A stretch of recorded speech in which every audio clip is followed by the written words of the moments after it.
All right, let's do another video. Welcome back to BPD Woman. This is Jen. If you're tuning in for the first time, thank you very much. Please consider subscribing or sharing. You never know when doing so might help someone else.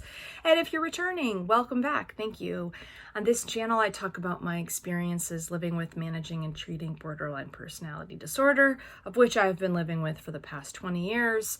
I've spent years researching the disorder, going through DBT, doing workbooks at home, and reading just about every major important text that's out there.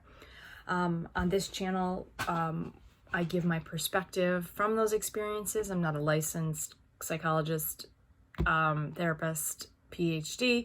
However, I think my input is invaluable. So we're talking about the DBT skills.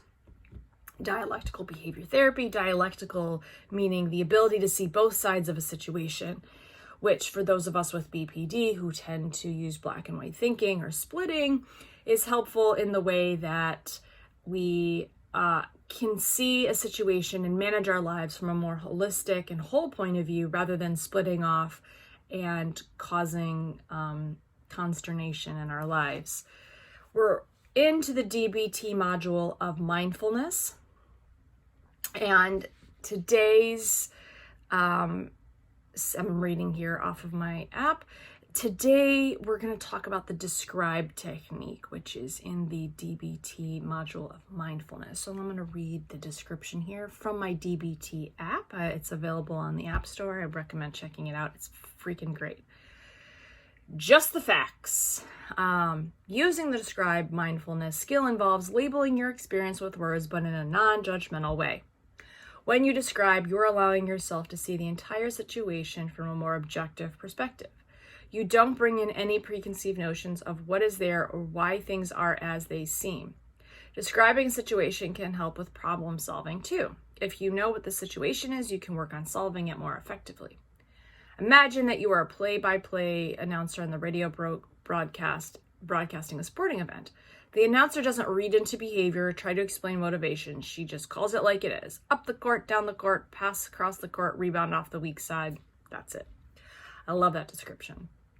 And you know, in my last video about the observe technique, I started to go in a little bit into this. And describe is just the facts, nothing but the facts. So the best way that I can describe the describe technique is to imagine that you are a reporter. And reporters are meant to be as impartial as possible and to just give the facts and not give their opinion. That's why there's opinion pieces, and then that's why there's investigative reports. They're different things.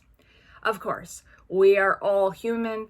We all carry with us a degree of prejudice, a degree of judgmentalness. That's just sometimes how it is. The goal, like anything, if we're looking at it in a more holistic point of view, the goal is not to completely abolish all of your judgment. If you can, that's awesome. I think the goal for me anyway is to lessen how judgmental I am and how much that comes off to others. When you are describing as the description says, without judgment, in a non-judgmental way. So in DBT classes, we used to do some examples of this where essentially we would take about 5 minutes and we would just describe our partner's outfit. So everything from shoes to top to hat. And you wouldn't, in this description, you couldn't use judgmental language, which meant things like, she's wearing black shoes, and I noticed that the heels are worn on the inside sole. The pants appear to be corduroy and a light green and look to have been purchased from Marks and Spencer. She is wearing one gold earring and one diamond earring, right? Those are just the facts. You're literally just describing. Now, a more judgmental way that you might go about to give a flip view, a judgmental way of going about this would be to say, her shoes look old and worn. She clearly doesn't take care of them. Her pants appear to be knockoffs. Her jewelry looks really expensive. Those would be judgmental words that you don't really have the information to make an informed decision on, right? So we use the describe technique to lessen how judgmental we are. And why this is important is because, honestly, who likes to be around a judgmental person? I'm sure we've all probably been that person, that friend, mother, father, spouse, partner, and we've all experienced it, right? I'm sure we can all relate to the parent that's super judgmental. Oh, you're gonna go out with him? Oh, you're gonna do that? Judgmentalness carries with it a feeling of shame. So we use the describe technique, just the facts, so that we can practice learning to engage and report on situations without bringing in our preconceived notions of them. Why is this helpful? Well, just like anything in my first video talking about wise mind, it gives us credibility and mastery, and it gives us credibility to others.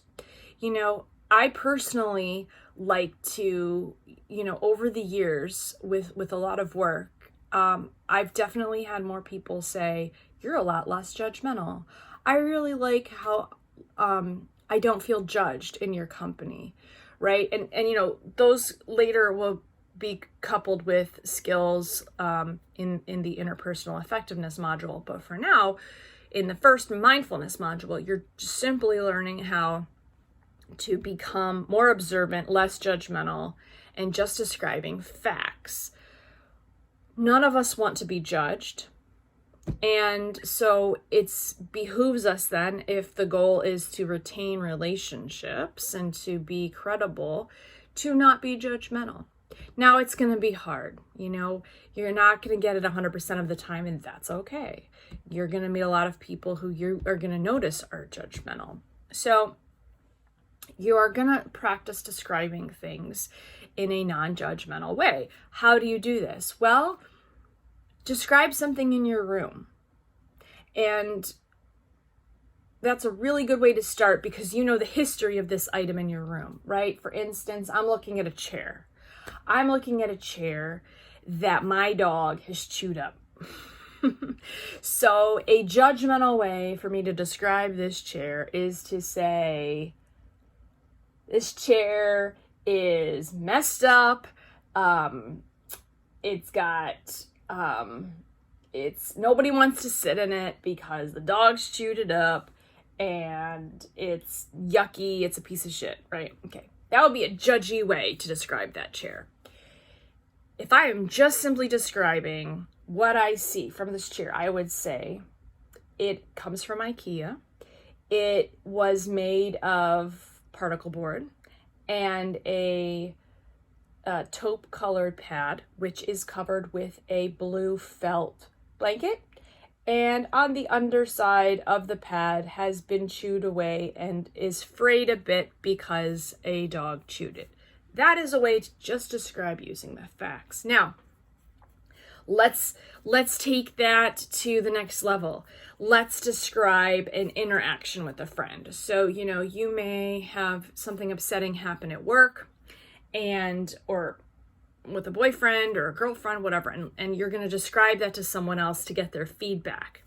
So you may say things like, well, first of all, she's a bitch and I don't like her, and you know that she's been bossing me around at work anyway.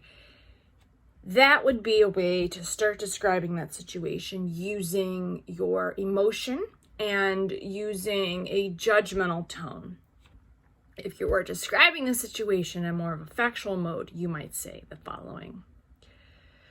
5 times in the last week, Susan at work has not returned my emails. I am not sure why she is not returning my emails, but it is making me feel this way.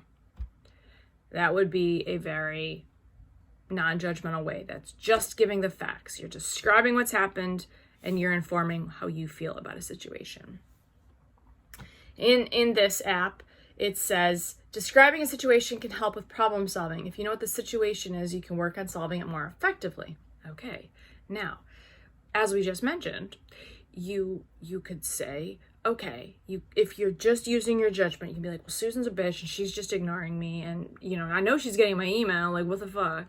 Okay, that would be a judgmental snapshot, and that keeps us stuck. That keeps us stuck in our head. That doesn't help us solve problems.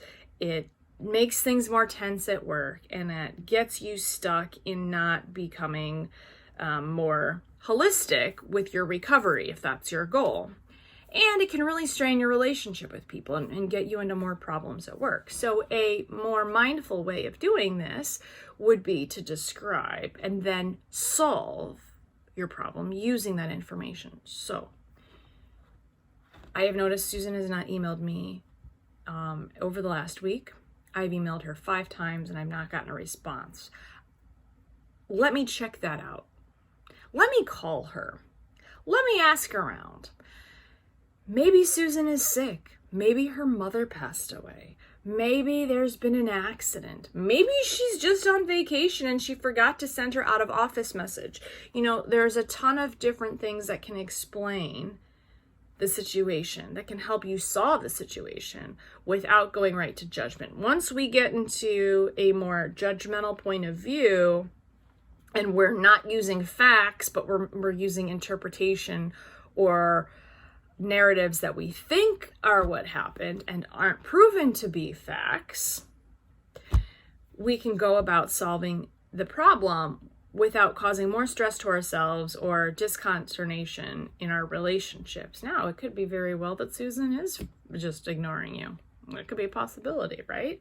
So you could solve that situation once you know for sure she's ignoring your emails. You could go to your manager. Let your manager take it from there. Hey, I've sent 5, and approaching your manager, you're going to use non-emotional language, whether you're a man or a woman, and you're going to say, hey, I've emailed Susan 5 times this week and I really need an answer, and I haven't heard from her about this project, and the project's due in 1 more week. Could you help me out? I'm not sure why I'm not hearing from her. Boom, done. So that is using just the facts in the mindfulness module. I hope that's been helpful. Please let me know if using facts has been helpful to you. Again, using the facts, a good way is just to think of you're a reporter. You're reporting. That's all you're doing. You're not giving your opinion. You're just simply reporting. So I hope that's been helpful. Tune in next time. Our next skill will be participating. Talk to you next time. Bye.